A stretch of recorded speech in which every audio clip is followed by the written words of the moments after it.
Oui. Et la Marine nationale recrute et forme 4000 personnes par an. Le commandant David Sanson est avec nous. Merci d'être avec nous. Vous êtes en charge du recrutement et de la Marine nationale. Oui, alors recrutement assez exceptionnel parce qu'on passe quasiment à 4000 cette année.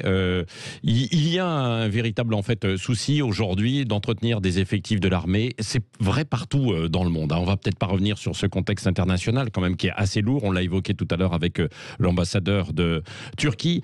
Alors dans ce recrutement qui a lieu toute l'année, mais là, alors que nous sommes en pleine période d'orientation pour les étudiants, pour les jeunes qui sont en train de passer leur bac, d'ailleurs on les salue au passage et on les soutient, et puis les étudiants, quel profil, commandant, vous recherchez aujourd'hui dans la marine ?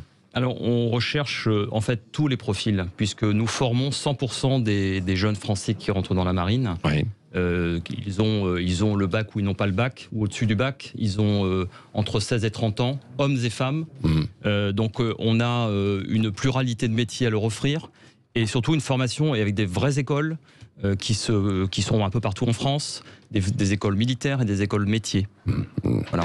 Bon, c'est un véritable engagement quand on va dans la marine, parce qu'on sait qu'on va passer quand même des mois et des mois en mer, quoi, et donc on ne verra pas forcément la famille, les amis. Alors, les deux sont compatibles. Chaque marin, la plupart des marins sont mariés, ont des enfants et ont une vie de famille. Ouais. Mais c'est vrai que c'est un vrai engagement, puisque les jeunes rentrent pour servir leur pays. On est présent sur toutes les mers du globe, que ce soit pour la police des pêches au Kerguelen, ou en Polynésie, ou dans les mers du Nord, ou dans les Caraïbes pour la lutte contre les trafics illicites. Donc on est partout. C'est ça, quand on part sur de telles missions, on part pour plusieurs mois. On ne revient pas à terre en France voir sa famille ou ses amis immédiatement, quoi. C'est très variable. Là, le porte-avions Charles de Gaulle est rentré de mission, il est parti 4 mois. Mais aussi bien, vous avez des missions qui durent 15 jours, 3 semaines.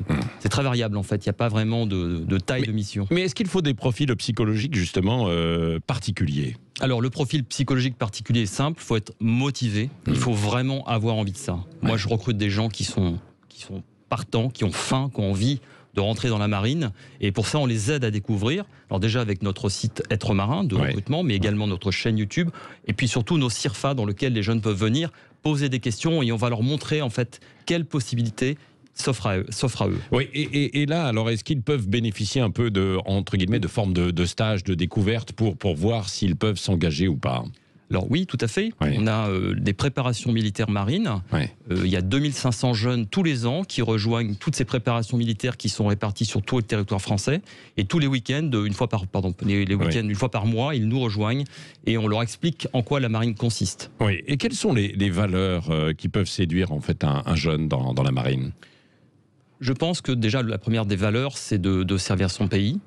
Nous avons également, on leur apporte du sens, de l'utilité, du concret, de l'évolution dans leur carrière et aussi une formation solide, diplômante, gratuite et rémunérée. Oui, rémunérée, c'est ça. Quand ils sont à l'école, ils sont rémunérés. Ils touchent en école environ 1 300 € par mois. Et est-ce que vous avez quand même du mal à trouver en fait ces profils, à recruter ? Et on parle souvent de crise de recrutement là, dans certains secteurs. Est-ce que c'est le cas pour vous ?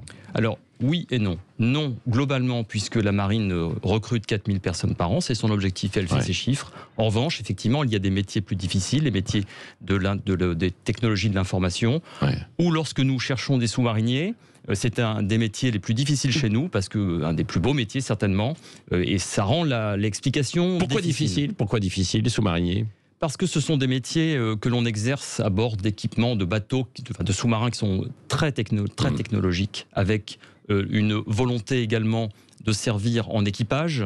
Et lorsqu'on plonge sous la mer, c'est pas naturel et ça nécessite des compétences et puis surtout être capable chaque marin à bord, le cuisinier par exemple, il est capable de faire remonter le sous-marin sous les ordres du chef de quart. Et savoir s'autogérer parce que c'est difficile dans un confinement de sous-marin. Alors c'est très difficile lorsqu'on part 70 jours, c'est le cas de la dissuasion française, on a un bâtiment, un sous-marin en permanence, au moins un sous l'eau depuis plus de 48 ans.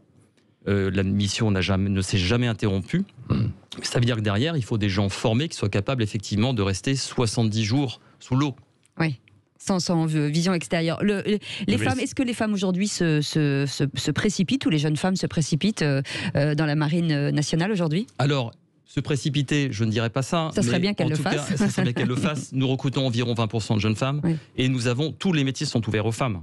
C'est ça aussi tous les métiers, c'est-à-dire que par exemple, sur certaines missions, il y a hommes et femmes ou il n'y a que c'était quand même très masculin auparavant. Oui. Et aujourd'hui, il n'y a pas de barrière. Oui.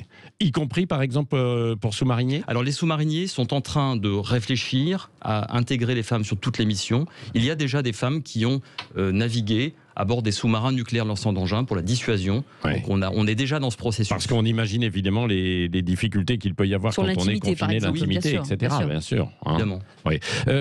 Alors, vous parlez beaucoup des jeunes. Dernière question peut-être. Est-ce que des plus âgés, des quadras par exemple, peuvent s'engager également dans la marine ? Est-ce que vous recrutez également ? Alors, nous recrutons des réservistes. Ça n'est pas mon sujet du quotidien, mais oui, la marine recrute des réservistes. Oui, parce que c'est vrai que vous allez beaucoup sur des profils jeunes et des jeunes qui, au bout de 15 ans, 20 ans, vont aller vers une reconversion. Hein. Oui, alors en fait, tous les scénarios sont possibles. Les gens peuvent rester 4 ans, ils peuvent rester 10 ans, 15 ans, 20 ans ou 30 ans ou au plus, comme moi par exemple. Et après, ce que je vous expliquais avant l'antenne, c'est que nous formons 100% des marins, mais on les forme au départ dans nos écoles et on les forme ensuite très régulièrement. On prodigue 23 jours de formation par marin par an, en moyenne. C'est beaucoup. Et ce qui fait qu'en fait, les marins ne sont jamais en attente de formation. Ils ont toujours un niveau de compétence que l'on fait monter. C'est l'impératif de jeunesse. La moyenne d'âge des marins de la Marine nationale, c'est 30 ans. Et pour avoir cet impératif de jeunesse, il faut former et faire monter les gens en compétences. Et donc la reconversion, après, elle est facile puisque on sort avec des diplômes reconnus, un savoir-faire et un savoir-être. Merci beaucoup, commandant David Sanson, en charge donc du recrutement de la Marine nationale. Vous pouvez aller sur le site, vous trouverez toutes les informations. Plus de 4000 personnes recrutées, hommes et femmes, de la 3e à Bac+5 et même au-delà, évidemment, si vous le voulez.